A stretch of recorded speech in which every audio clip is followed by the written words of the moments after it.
Hello again, I'm Shane from Direct Bird Products.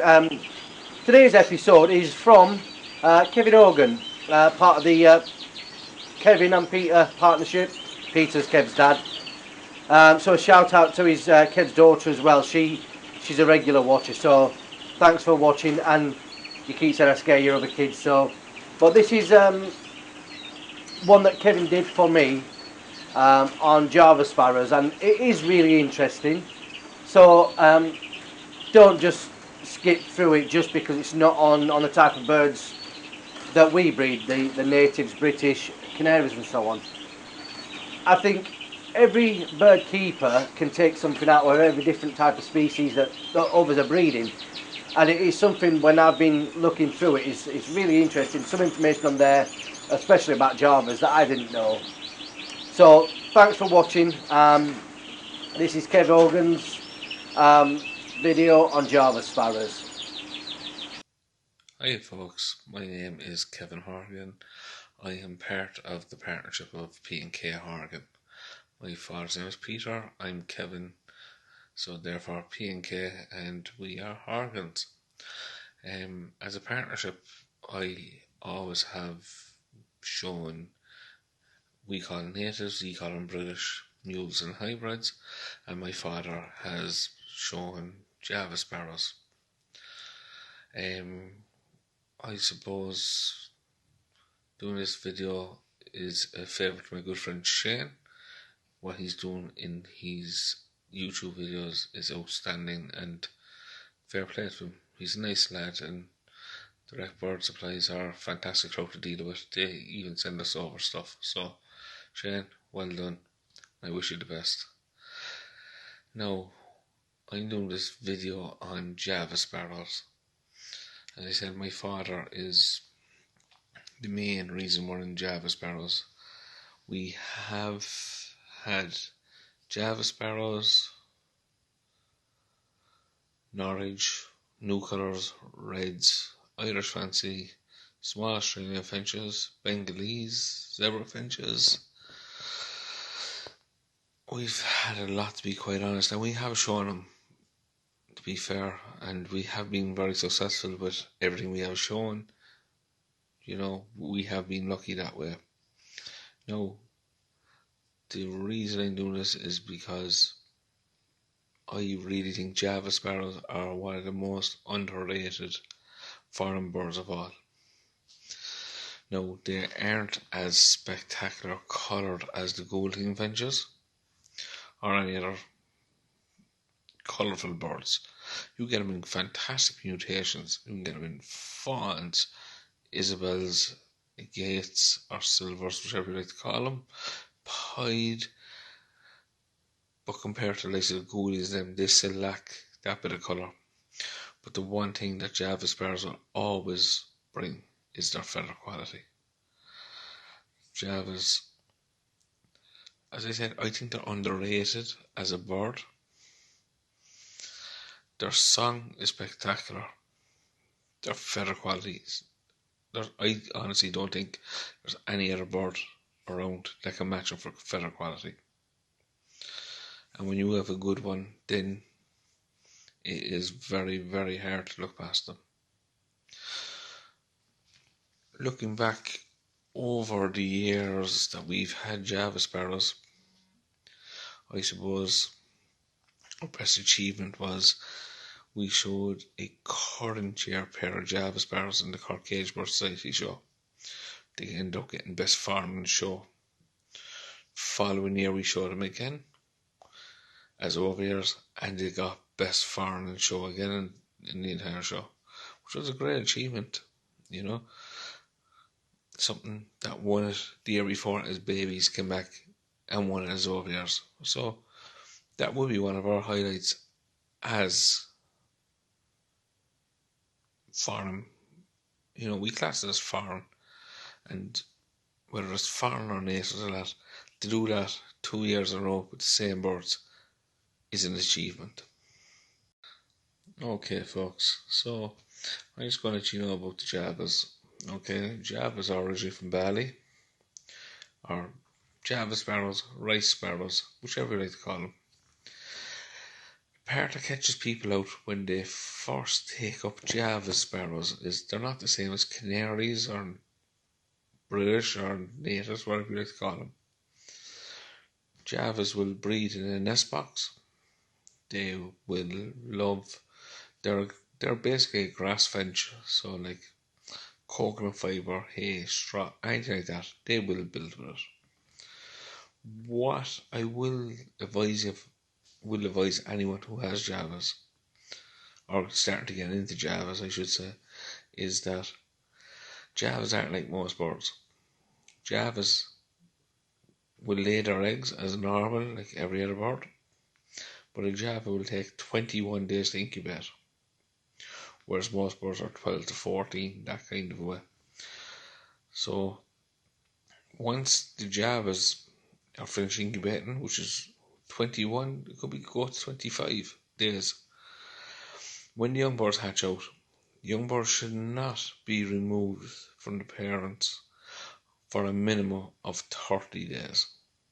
Sounds a lot, but within that 30 days, the cock and hen will go back to nest again, but do not remove the young birds. They are not independent until after 30 days. We found that out the hard way, so we wouldn't like anybody else to find that out.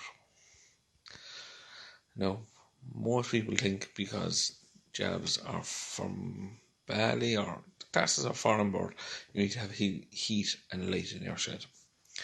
We have never had heat and light in our shed. And we're in southern Ireland. We're way down and it gets very cold. I will admit, we did have casualties at the start because I won't use heat and light in my shed. My father won't use heat and light in his shed. It's a case of you have to acclimatise them. You have to get them used to it. There's no point in you buying a bird from someone who keeps their shed at 8 to 10 degrees all year round, and you bring them back to your shed where there's no heat. I get -3 or even 3 degrees. They're -3 in the night. So the advice I would say, if you are buying them, find out, do they use heat? Do they use light? What are you feeding them? What vitamins are they on? Are they on antibiotics? Might sound silly, but if you're paying out for birds, you have to ask questions. If you don't ask the questions, you won't know, and the way you have it set up, the way they came from, could be totally different, and you're putting money in the bin 3 or 4 days later. It's not the bird's fault. You have to ask, find out, do your research, ask the person you're buying them off of. I would always recommend to buy them from a breeder so that you can get this information. Now and then you might be lucky, you might come across them in a pet shop. Could be a fantastic bird, might take a gamble. But I would highly recommend buy from a proper breeder. They will give you the information. You might say, I'm too embarrassed to ask this. Trust me, in all the years we had them, we never felt embarrassed with someone asking us what we do with our birds. Or if we were selling birds on, listen, ask. It costs nothing to ask. Okay? Okay, folks. Javas normally breed around the rainy time in Bali, normally around November onwards. So that's when we actually like to start getting our birds paired up. We pair them up in November. Start bringing them with a little bit of condition. Introduce the nest box around the first, second week of December and go from there. Now, the nest box we use is actually a moderation on a Goulding box. It's an L-shaped box. You can use a budgie box, any kind of nest box, half open box, but just remember they are a fairly large bird, so you have to make the adjustment to the size of the bird. Make sure they're comfortable. Javas will have large clutches, to be fair. We've been lucky, especially this year, I suppose. Our smallest clutch, we've 9 pairs of birds of Javas going on this year. I suppose the smallest clutch has been about 5, the largest being 12. Now, Javas they can vary in touch size, but the one thing I will give them is they will rear. If you have a good pair of Javas and you could have 12 eggs in a box, 12 boarded, 12 hatch out, they will rear the majority of them. They will rear at least 9 to 10 of them. And the only way you're going to lose them is smaller birds just getting flattened by the other birds. It's not because cocks and hens won't feed. So I will put another video up of the nest boxes that we use and the dimensions of them.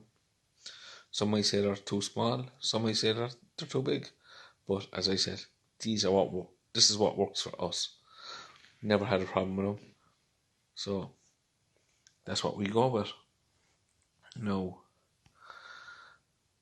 for us, we keep their diet basic.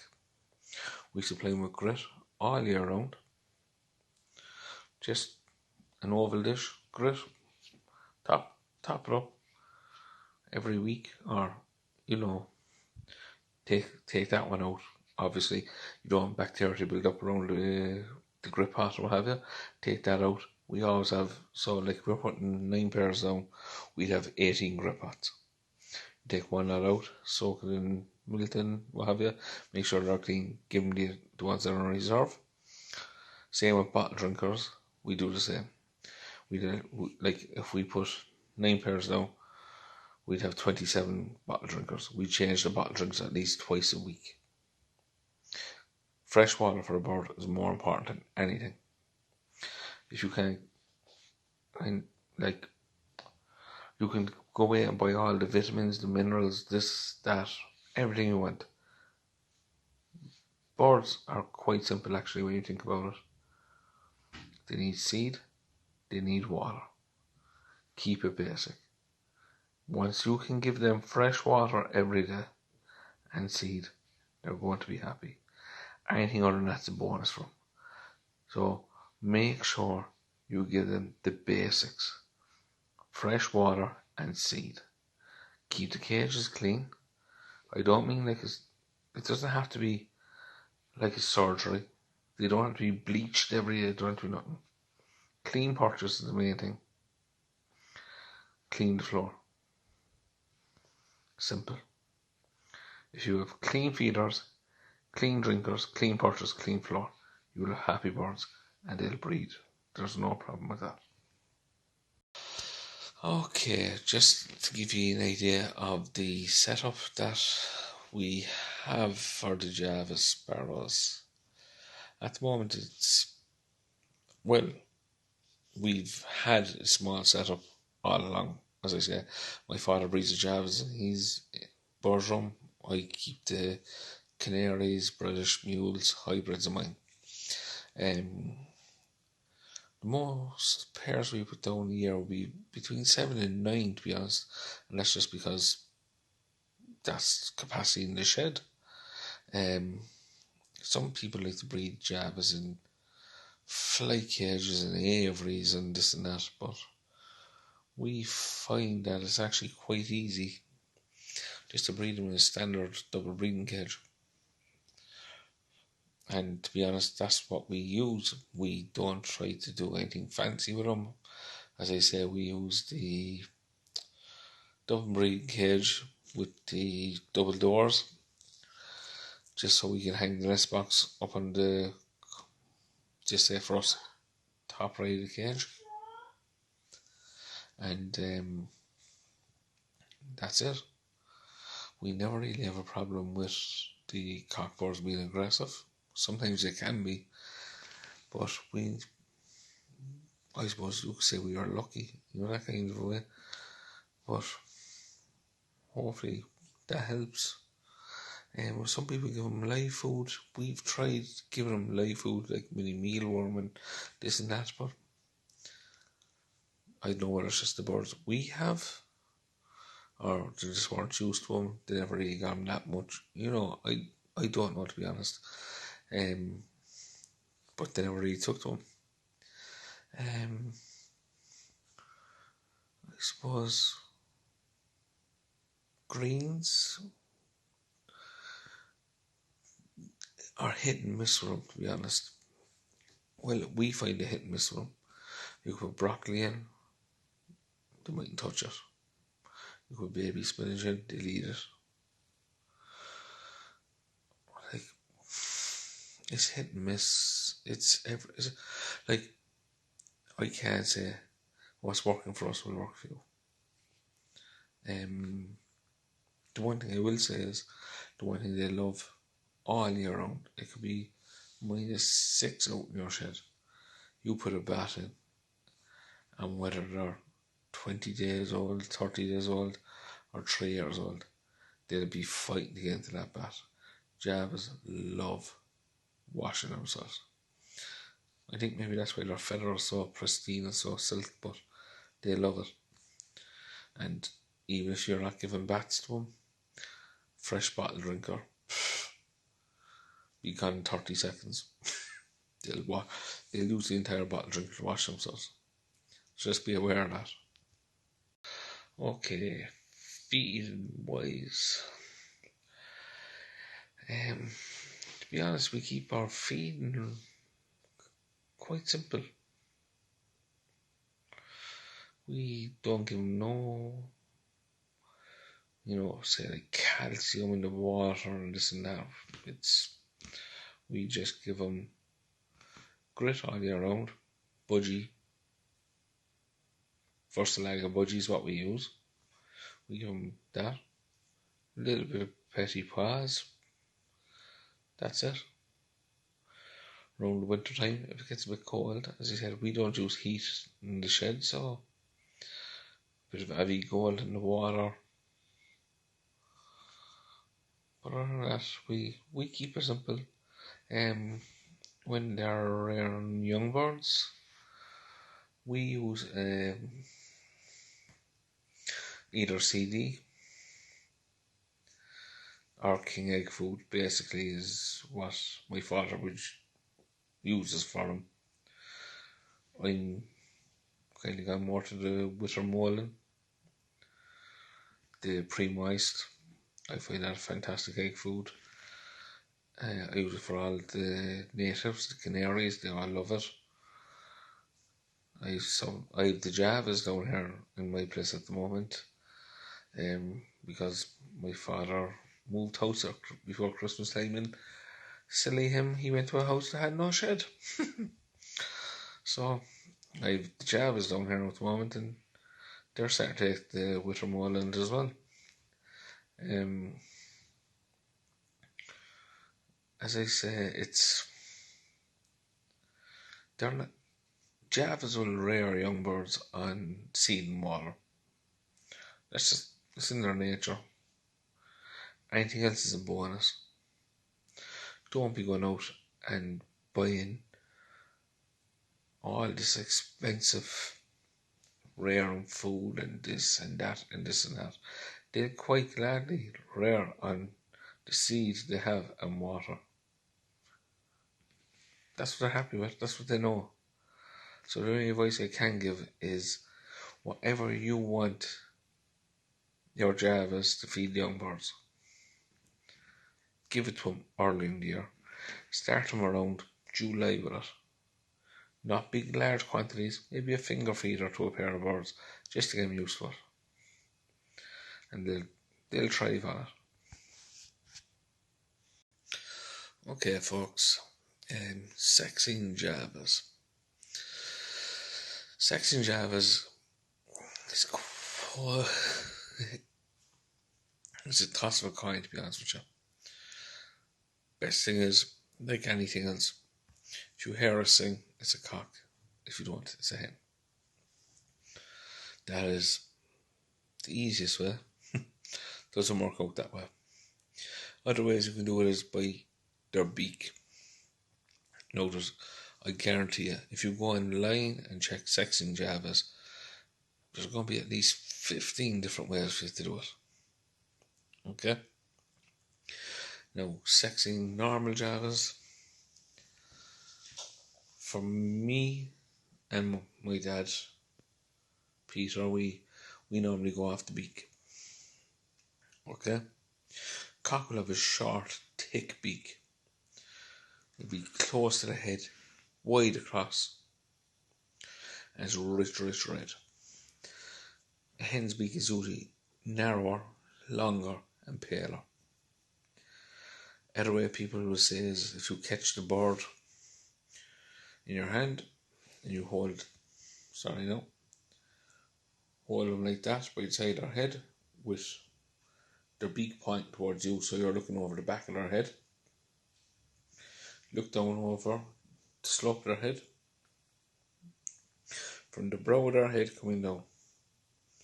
If it's dead flat, it's a hen. If it comes down and it goes up and rise, they say it's a cock. That's with normals. Whites are probably one of the hardest birds to sex. As they say, probably about 10 years, maybe more, we have them. We still get them wrong. And let's be honest, we do. When you get your mutations like your fawns and your gats or silvers, whatever you want to call them, it gets a bit easier. Because what you're looking at is with fawns, and I'm going to call them silver because that's what I always call them. Fawns and silvers. Java has a cap on top of its head. A fawn cock cap is jet black. Same with the silvers, jet black.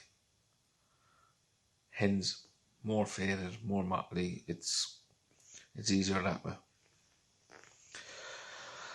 Pied are we go the same as we were sexing the normals. Because to us they're just normals anyway. We look with variation, As they say, I'm a Canary man, I'm a British man. It's like looking at a variegated canary to me, basically. It's the same principle. No, as I say, this is the way we do it. It's not law. I can't say we're 100% right, because we still get it wrong. Okay? But it might help you.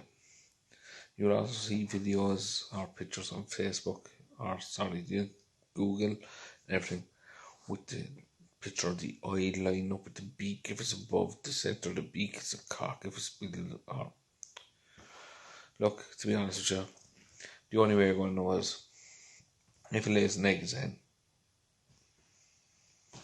Other than that, you're just taking a calculated risk. Wish I'd give you more that way, but that's it, like.